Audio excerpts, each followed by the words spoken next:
అయితే ఇక్కడ ఇంట్రెస్టింగ్ విషయం ఏంటి అంటే ఈ ఎన్సీఎల్ఏటీలో ఎప్పుడైతే జడ్జి గారి మీద ప్రలోభ పెట్టే ప్రయత్నం చేశారు, జడ్జి గారిని ఒత్తిడి చేసే ప్రయత్నం చేశారు, అట్లాగే ఆర్థిక లావాదేవీలు నిలిపేయండి అని చెప్పిన తర్వాత కూడా ఈ కంపెనీ ఖాతాల్లో 150 కోట్ల లావాదేవీలు జరిగిన తర్వాత సుప్రీంకోర్టు, నేను చెప్పడం కాదు, జనవరి 23 మొన్న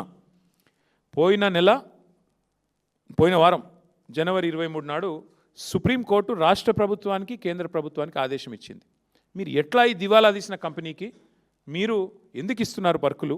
సుప్రీంకోర్టు ఎన్సీఎల్ఏటీలో ఇంత సీరియస్ విచారణ జరుగుతుంటే, కంపెనీ దివాలా తీసిందని వాళ్ళే చెప్తుంటే, ఎంప్లాయీస్ జీతాలకే డబ్బులు లేక 15 లక్షల రూపాయలు వాళ్ళు లోన్లు తీసుకుంటుంటే ఎందుకు ఈ కంపెనీకి మీరు ఇంత పెద్ద ఎత్తున సపోర్ట్ చేస్తున్నారు అంటూ మరి సుప్రీంకోర్టు విచారణకు ఆదేశించింది. ఇది నాది కాదు కవిత్వం, ఇది ప్రెస్ పీటీఐ రిపోర్ట్, ఇది సుప్రీంకోర్టు ఇచ్చింది. సో ఇవాళ ఎందుకు ఈ హడావుడి గత వారం రోజులు జరిగింది అంటే దానికి ఇప్పుడైనా మీకు ఆన్సర్ దొరికిందని నేను అనుకుంటా ఉన్నా. ఎందుకు అంటే తన బినామీ భాగోతం, తన బినామీ యొక్క కుంభకోణం, 6,000 కోట్ల వర్కులు ఏదైతే ఈ రాష్ట్ర ప్రభుత్వం కేఎల్ఎస్ఆర్ అనే కంపెనీకి, ముఖ్యమంత్రి గారి బినామీ కంపెనీకి ఇచ్చిందో దాన్ని బయట పెట్టక తప్పని పరిస్థితి. ఇప్పుడు సుప్రీంకోర్టు చెప్పిన తర్వాత రాష్ట్రము కేంద్రం విచారించాల్సిందే, కాబట్టి తప్పని పరిస్థితి. ఇవాళ వాస్తవం ఏంటి అంటే సుప్రీంకోర్టు ఇంకొక మాట కూడా చెప్పింది, CBI are SFIO serious fraud investigation agency are ED, ఈ 3 ఏజెన్సీల ద్వారా వెంటనే విచారణ జరిపించండి. నేను చదువుతాను, ఒకసారి వినండి.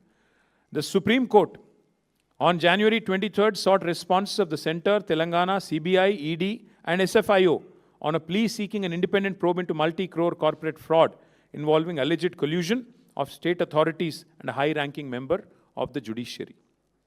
This is a PTI report, not mine.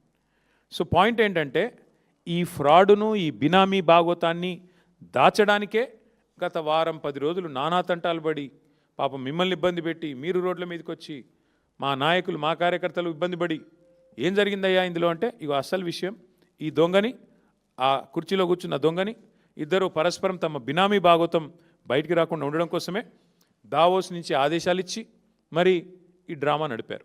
అందుకే ఇప్పుడు ఈ ప్రజల ముందు ఈ విషయాన్ని పారదర్శకంగా మేము ఉంచుతా ఉన్నాం.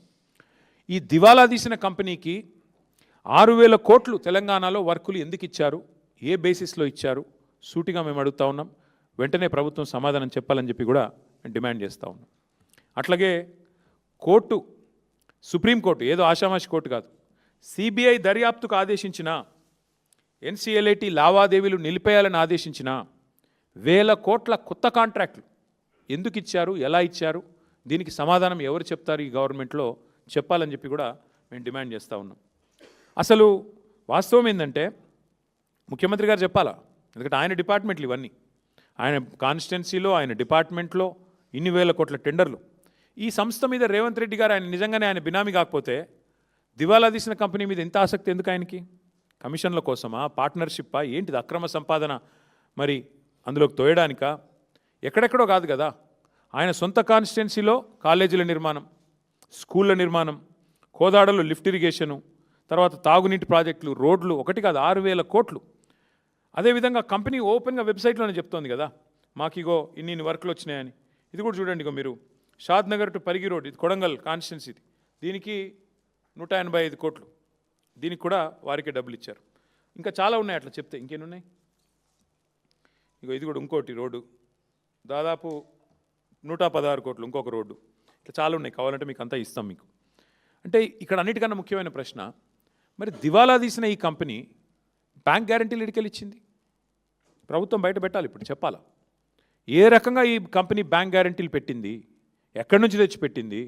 రూపాయి లేని కంపెనీ, జీతాలకు బ్యాంక్ లోన్ తీసుకునే కంపెనీ ఉద్యోగుల కోసం, మరొకవైపు దివాలా ప్రక్రియ జరుగుతున్న సమయంలో ఆర్థిక లావాదేవీల మీద నిషేధం ఉన్నప్పుడు 100 కోట్ల బ్యాంక్ గ్యారంటీలు ఈ కంపెనీ ఎట్లా సమర్పించింది? దీనికి ఎవరు అండగా నిలబడ్డారు గవర్నమెంట్లో? ఎవరి ఆదేశాల మేరకు ఇన్ని 1,000 కోట్ల వర్కులు ఈ కంపెనీకి వచ్చాయి? ఇది ఖచ్చితంగా రాష్ట్ర ప్రభుత్వ పెద్దలు సమాధానం చెప్పి తీరాలి.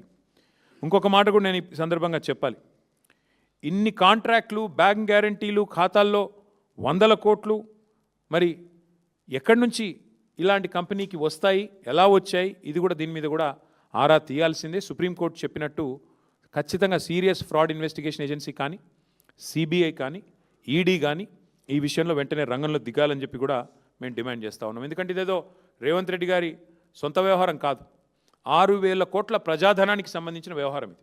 అందుకే ఇది కంపెనీ వ్యవహారమో కంపెనీ ఇష్యూవో కాదు, ఇది ప్రభుత్వము ప్రజల ధనము న్యాయ వ్యవస్థను దుర్వినియోగం చేసి ఆఖరికి ఒక న్యాయమూర్తిని కూడా ఒత్తిడికి లోన్ చేసిన ఒక దుర్మార్గమైన కేసు. కాబట్టి తప్పకుండా వెంటనే స్పందించాలి ప్రభుత్వం అని మేము డిమాండ్ చేస్తూ ఉన్నాం.